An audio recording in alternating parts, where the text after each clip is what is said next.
ఆంధ్రప్రదేశ్ను వణికిస్తున్న మెంతా తుఫాన్ తెలంగాణపై కూడా తీవ్ర ప్రభావాన్ని చూపుతుంది. హైదరాబాద్ సహా తెలంగాణ జిల్లాల్లో భారీ వర్షాలు దంచుకొడుతున్నాయి. హైదరాబాద్లోని పలు ప్రాంతాల్లో రాత్రి నుంచి భారీ వర్షం కురుస్తోంది. దీంతో రహదారులపైకి నీరు చేరి రాకపోకలకు తీవ్ర అంతరాయం కలుగుతోంది. పలు చోట్ల వరద ప్రవాహంతో ట్రాఫిక్కు తీవ్ర అంతరాయం కలుగుతోంది. ఇక ఉస్మాన్ సాగర్, హిమాయత్ సాగర్కు ఎగువ ప్రాంతాల నుంచి భారీగా వరద వస్తోంది. ఇప్పటికే హిమాయత్ సాగర్ 10 గేట్లు ఓపెన్ చేశారు అధికారులు. జంట జలాశయాల నుంచి మూసీలోకి 6,600 క్యూసెక్కుల వరదను వదులుతున్నారు. దీంతో మూసీ పరివాహక ప్రాంతాల్లోని జనాన్ని అప్రమత్తం చేస్తున్నారు అధికారులు. సో మొత్తంగా హైదరాబాద్ వ్యాప్తంగా వర్ణుడు విజృంభిస్తున్నాడు. ఎక్కడికక్కడ ట్రాఫిక్ జామ్ అవుతున్న పరిస్థితులు అయితే కనిపిస్తున్నాయి. మూసీలోకి 6,600 క్యూసెక్కుల వరద నీరు వస్తుండడంతో అక్కడ మూసీ పరివాహక ప్రాంత ప్రజలనైతే అప్రమత్తం చేస్తున్న పరిస్థితి. ఇక హైదరాబాద్ వ్యాప్తంగా తుఫాన్ తీవ్రతకు సంబంధించి లేటెస్ట్ అప్డేట్స్ మా ప్రతినిధి ప్రవీణ్ అందిస్తారు. ప్రవీణ్, చూస్తున్నాం హైదరాబాద్ మొత్తం కూడా ఈరోజు చిగురుటాకులా వణుకుతున్న పరిస్థితి. ఎక్కడికక్కడ ట్రాఫిక్ జామ్ అయిన పరిస్థితి. ఇప్పటికే జంట జలాశయాలు నిండుకుండలా మారిపోయాయి. ఇంకా వరద కొనసాగుతోంది. అక్కడి నుంచి నీరు వదలటంతో మూసీ పరివాహక ప్రాంత ప్రజలు బిక్కుబిక్కుమంటూ గడుపుతున్న పరిస్థితి. సో మొత్తంగా తుఫాను ప్రభావం భాగ్యనగరంపై ఎంతవరకు పడింది? లేటెస్ట్ డీటెయిల్స్ ఏంటి ప్రవీణ్? ఎస్ వంశీ, మనం చూసుకుంటే కనుక మోందా తుఫాన్ ప్రభావం మొత్తం టోటల్గా కూడా ఇటు తెలంగాణ రాష్ట్రంలో కూడా కొనసాగుతుంది. ఎప్పుడైతే తీరం దాటిన తర్వాత కూడా 12 గంటల వరకు దాని ఎఫెక్ట్ ఉంటుందంటూ కూడా వాతావరణ శాఖ ఇప్పటికే హెచ్చరికలు జారీ చేసిన నేపథ్యంలో మొత్తం టోటల్గా కూడా అయితే జిల్లాలో నుండి కూడా కాకుండా హైదరాబాద్ వ్యాప్తంగా కూడా ఈ యొక్క నిన్న రాత్రి నుండి ఎడతెరిపి లేకుండా వర్షం కురుస్తుంది. ఈ నేపథ్యంలో చూసుకుంటే కనుక నాగర్ కర్నూలు, వనపర్తి, రంగారెడ్డి జిల్లాలో, నల్గొండ జిల్లాలో కూడా భారీ వర్షాలు కురుస్తున్నాయి. దాని కారణంగా కూడా ఇప్పటి వరకు నాగర్ కర్నూలులో 16.73% వర్షపాతం నమోదైంది. అదేవిధంగా చూసుకుంటే కనుక నల్గొండలో 13.13% నమోదైంది. నాగర్ కర్నూలులో మొత్తం చూసుకుంటే కనుక 11.4 సెంటీమీటర్ల వర్షపాతం నమోదైంది. ఈ వనపర్తిలో చూసుకుంటే 9% అయితే మొత్తంగా నమోదైంది. ఇటు రంగారెడ్డిలో చూసుకుంటే కనుక 6% వర్షపాతం నమోదైంది. నిన్న హైదరాబాద్లో వర్షపాతం చూసుకుంటే కనుక 4.5%గా నమోదైనట్టుగా తెలుస్తుంది.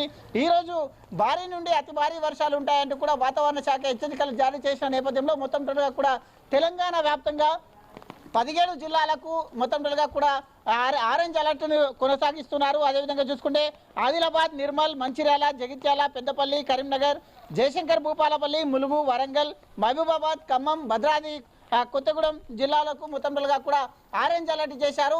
ఈ యొక్క జిల్లా లోపల భారీ నుండి అతి భారీ వర్షాలు, వీధురుగాలతో భారీ వర్షాలు కురుస్తాయంటూ కూడా చెప్తూ ఉన్నారు. అదేవిధంగా చూసుకుంటే కనుక ఆదిలాబాద్, నిర్మల్, మంచిర్యాల, జగిత్యాల, పెద్దపల్లి, కరీంనగర్, అయితే జయశంకర్, భూపాలపల్లి, ములుగు, అయితే వరంగల్, మహబూబాబాద్, ఖమ్మం, భద్రాద్రి కొత్తగూడెం జిల్లాలకు మొత్తం ఎల్లో అలర్ట్ జారీ చేశారు. ఇక్కడ కూడా ఓ మోస్తారు నుండి భారీ వర్షాలు కురుస్తాయంటూ కూడా చెప్తున్నారు. అదేవిధంగా కొన్ని ప్రాంతాల్లో అయితే ఎల్లో అలర్ట్ అయితే కొనసాగుతుంది. మరికొన్ని ప్రాంతాలు చూసుకుంటే కనుక ఎగువన కురుస్తున్నటువంటి భారీ వర్షాల కారణంగా ఏదైతే హైదరాబాద్ వ్యాప్తంగా ఉన్నటువంటి జంట జలాశయాలు ఏవైతే హిమాయత్ సాగర్ కానీ ఇటు అయితే ఉస్మాన్ సాగర్ కానీ రెండు కూడా నిండుకుండలా మారాయి. వాటి నుండి మొత్తంగా కూడా ఈ యొక్క గండిపేట నుండి 10 గేట్లను 2 అడుగుల మేర ఎత్తి జలమండలి అధికారులు నీటిని విడుదల చేస్తున్నారు. అదేవిధంగా హిమాయత్ సాగర్ నుండి కూడా అధికారులు 4 గేట్లు 2 అడుగుల మేర ఎత్తి మొత్తం 6,600 క్యూసెక్ నీటిని అయితే విడుదల చేయడం జరుగుతుంది. ఈ నేపథ్యం చూసుకుంటే హైదరాబాద్ నగర వ్యాప్తంగా మూసీ నదికి మొత్తం టోల్గా కూడా ఉధృత పెరుగుతూ వస్తుంది. ఈ మొత్తం మూసీ నది ప్రాంతం జాగిర్ బండ్ల కూడా కానీ, ఇటు చాదర్గఢ్ కానీ, ఇటు ముషరంబాగ్ కానీ, ఇటు మలక్పేట్ కానీ, మొత్తం టోల్గా అంబర్పేట్, ఈ ప్రాంత వాసులను అందరినీ కూడా ఇటు జిహెచ్ఎంసీ ప్రాంత వాసులు, జిహెచ్ఎంసీ నుండి కానీ ఇటు జిహెచ్ఎంసీ హైడ్రా సిబ్బంది మొత్తం అలర్ట్ చేస్తున్నారు. ఈ ఉదయం నుండే మూసీ నది అయితే వరద ఉధృతి పెరుగుతుంది కాబట్టి మరి కాసేపట్లో భారీ వర్షం హైదరాబాద్ వ్యాప్తంగా భారీ వర్షం ఉందంటూ కూడా వాతావరణ శాఖ హెచ్చరికలు జారీ చేస్తుంది. ఈ నేపథ్యం చూసుకుంటే ఇప్పటికే అయితే ఇక్కడ మొత్తంగా చూసుకుంటే కనుక పోలీస్ శాఖ నుండి కూడా కొన్ని స్పష్టమైన ఆదేశాలు వెళ్తున్నాయి. ఎవరైతే ఐటీ ఉద్యోగులు ఉంటారో ఇటు హైటెక్ సిటీ కానీ, మాదాపూర్ కానీ, కొండాపూర్ కానీ ఈ ఏరియాలో ఉండేటటువంటి ఐటీ ఉద్యోగులు ఎవరైతే ఉంటారో వాళ్ళందరూ కూడా వర్క్ ఫ్రమ్ హోమ్ చేసుకోవాలంటూ కూడా కొన్ని సూచనలు వస్తున్నాయి. అవసరమైతే తప్ప రోడ్లపైకి రాకూడదు అంటూ కూడా అటైతే ఇటు పోలీస్ శాఖ నుండి కూడా ఆదేశాలు జారీ అవుతున్నాయి. ఇప్పటికే అయితే మొత్తంలో కూడా ఈ యొక్క వాటర్ లాగింగ్ ప్రాంతాలు ఏవైతే ఉంటాయో ఆ వాటర్ లాగింగ్ ప్రాంతాలన్నింటినీ కూడా అధికారులు గుర్తిస్తున్నారు. జిహెచ్ఎంసీతో పాటు హైడ్రా సిబ్బంది కూడా సంఘటన స్థలానికి వెళ్ళి అక్కడ ప్రజలను కూడా అలర్ట్ చేస్తున్నారు. ఏవైతే వర్షం కారణంగా హైదరాబాద్ లో చినుకు పడితే చాలు మొత్తంగా కూడా రోడ్లన్నీ కూడా చెరువులను తలపిస్తుంటాయి.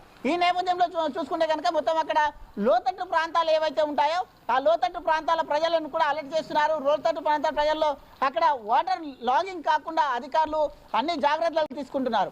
ఇటు జిల్లాల వ్యాప్తంగా చూసుకుంటే కనుక కలెక్టర్లు మొత్తంగా అధికారులతో సమీక్షలు నిర్వహిస్తున్నారు. ఎలాంటి మొత్తంగా కూడా ఎలాంటి ప్రాబ్లమ్స్ రాకుండా ప్రజలకు ఎవరికి కూడా ఎలాంటి ప్రాబ్లమ్స్ రాకుండా చూడాలంటూ ఆదేశాలు కూడా జారీ చేస్తున్నారు. సమీక్షలు కూడా నిర్వహిస్తున్నారు. అదేవిధంగా రైతులకు కూడా కొన్ని సూచనలు చేస్తున్నారు. ఎవరు కూడా పొలాల దగ్గరికి వెళ్ళేటప్పుడు కరెంటు పోల్స్ కానీ కరెంటు తీగలను కానీ గమనించాలి అంటూ కూడా చెప్తున్నారు. కరెంటు వైర్ల దగ్గర ఎవరు కూడా ఉండొద్దు అంటూ కూడా సూచనలు చేస్తున్నారు. అదేవిధంగా ఏవైతే మొత్తంగా శిథిలావస్థలో ఉండేటటువంటి భవనాలు ఉంటాయో వాటి దగ్గర కూడా ఉండొద్దు అంటూ కూడా హెచ్చరికలు జారీ చేస్తున్న నేపథ్యంలో ప్రజలందరూ అప్రమత్తంగా ఉండాలి, ఇళ్ల నుండి బయటకు రావద్దు అంటూ కూడా హెచ్చరికలు జారీ చేస్తున్నారు. ఈ నేపథ్యంలో చూసుకుంటే కనుక ఈ యొక్క మాందా తుఫాన్ కారణంగా రాబోయే 2 గంటల లోపల హైదరాబాద్ జిహెచ్ఎంసీ వ్యాప్తంగా చూస్తున్నాం. నగర వ్యాప్తంగా ఈరోజు ముందుగానే చాలా పాఠశాలలకు సెలవు దినంగా ప్రకటించిన పరిస్థితి. మరోవైపు కొన్ని ఆఫీసులు తెరిచారు, కొంతమంది ఏమో వర్క్ ఫ్రం హోమ్ చేస్తున్న పరిస్థితి. సో ఏంటి మొత్తంగా ఐటీ సెక్టార్లో చాలా మంది ఈరోజు ఆఫీసులకు వచ్చే పరిస్థితి కనిపిస్తుందా? ఒక్కసారిగా మనం చూస్తే సాయంత్రం 6 అయిందంటే చాలు ఒక్కసారిగా రోడ్లపైకి జనాలు వస్తే ఇంకా ట్రాఫిక్ జామ్ అయ్యే పరిస్థితులు కనిపిస్తున్నాయి. ఈ నేపథ్యంలో పోలీసులు ఏమైనా అలర్ట్ జారీ చేస్తూ ఉన్నారా? అదేవిధంగా జీహెచ్ఎంసీ నుంచి ఏమైనా అలర్ట్ జారీ అవుతుందా? ఇంకా వర్షం హైదరాబాద్ను వీడదు, ఈ రోజు రాత్రికి ఇంకా భారీ వర్షం కురిసే అవకాశం ఉందని కూడా చెప్తూ ఉన్నారు. లేటెస్ట్ అప్డేట్స్ ఏమైనా వాతావరణ శాఖ నుంచి అందుతున్నాయా ప్రవీణ్? ఎస్ వంశీ, మనం చూసుకునే కనుక వాతావరణ శాఖ అధికారుల నుంచి కూడా ఆదేశాలు జారీ అయ్యాయి. ఇప్పుడు ఇటు హైదరాబాద్ వ్యాప్తంగా ఏదైతే సైబరాబాద్ కేంద్రంగా కూడా మొత్తంలోగా సైబరాబాద్ కమిషనరేట్ పరిధి లోపల కూడా ఏదైతే ఐటీ సెక్టార్స్ ఉన్నాయో ఐటీ సెక్టర్స్ వాళ్ళని కూడా మొత్తం వర్క్ ఫ్రమ్ హోమ్ చేయాలి, వర్క్ చూసుకోవాలంటూ కూడా చెప్తున్నారు. ఈ మధ్యాహ్నం నుండే కొన్ని పాఠశాలలకు కూడా మొత్తం ప్రైవేట్ కానీ ఇటు గవర్నమెంట్ పాఠశాలలకు కూడా హాఫ్ డే ప్రకటించారు. హాఫ్ డే ప్రకటించిన నేపథ్యంలో ఇటు కళాశాలలు కూడా హాఫ్ డే ప్రకటించారు. ఒక్కసారిగా ఉద్యోగులందరూ రోడ్లపైకి వస్తుంటే హైదరాబాద్ ఎప్పుడు కూడా చూస్తూ ఉంటాం మనం, చినుకు పడిందంటే చాలు హైదరాబాద్ ఎప్పుడు చిత్తడిగా మారిపోతుంది. ట్రాఫిక్ జామ్తో ఇప్పటికే కొన్ని ప్రాంతాలలో హైదరాబాద్ వ్యాప్తంగా కొన్ని ప్రాంతాలలో ఇప్పటికే ట్రాఫిక్ జామ్ని ఎదుర్కొంటున్నాం, సమస్యలు ఎదుర్కొంటున్నారు. అక్కడ మొత్తం రోజుగా చూసుకుంటే ఇటు లకడికపూల్ కానీ కోటి కానీ ఇటు హబిట్స్ కానీ ఈ ప్రాంతాలలో ట్రాఫిక్ జామ్ ఎక్కువగా ఉంటుంది. కాబట్టి ఈ నేపథ్యంలో చూసుకుంటే కనుక ఉద్యోగులందరూ కూడా వర్క్ ఫ్రమ్ హోమ్ ఇచ్చేటట్టుగా ఐటీ ఉద్యోగులకు అందరికీ వర్క్ ఫ్రమ్ హోమ్ ఇచ్చేటట్టుగా ఆదేశాలు జారీ కూడా అయ్యాయి. అదేవిధంగా పాఠశాలలకు సెలవులు కూడా ప్రకటించిన నేపథ్యంలో భారీ వర్షాలు ఇంకొక 12 గంటల పాటు తెలంగాణ వ్యాప్తంగా భారీ వర్షాలు ఉన్నాయి. కొన్ని జిల్లాలకు ఆరెంజ్ అలర్ట్ కూడా కొనసాగుతుంది. ఆరెంజ్ అలర్ట్ కొనసాగేటటువంటి ఏదైతే జిల్లాలు ఉన్నాయో ఆ జిల్లాల వ్యాప్తంగా మొత్తంగా అధికారులు కూడా అప్రమత్తంగా ఉన్నారు. వాగులు వంకులు మొత్తంగా అప్రమత్తంగా ఎవరైతే వాగులు వంకలు ఉంటాయో వాటి నుంచి కూడా ఆ ప్రజలను దాటే ప్రయత్నం చేయొద్దు అంటూ కూడా చెప్తూ ఉన్నట్టు తెలుస్తుంది. Right, thank you Praveen.